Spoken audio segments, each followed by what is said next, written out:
Loss and grief are difficult for anyone, but they can be especially challenging for children.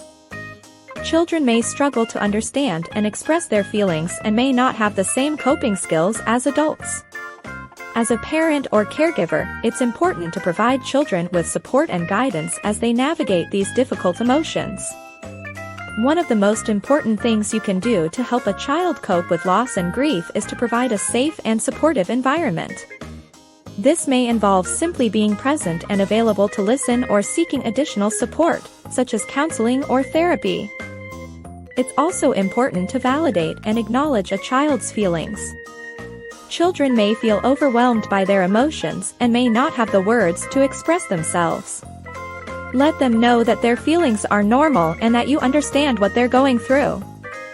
Another key strategy is to provide children with age-appropriate explanations for what has happened.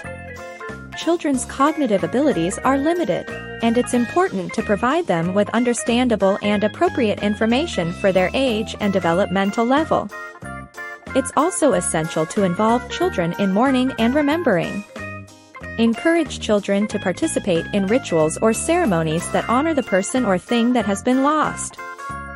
This can give children a sense of closure and an understanding that it is okay to remember and keep the person or thing that has been lost. It's important to understand that the healing process is different for everyone, including children. Give them the time and space they need to grieve, and don't rush them. It's also important to note that grief can be a long-term process. It's not something that ends after a certain amount of time. Taking care of yourself as a parent or caregiver is also essential. Grief can be a difficult and emotional process, and it's important to have a support system to help you cope with your feelings of loss and grief. In conclusion, helping children deal with loss and grief is an important task for parents and caregivers.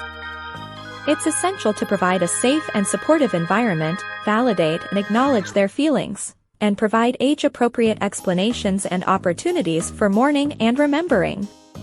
Remember that the healing process is different for every child. And it's important to be patient and supportive during this time.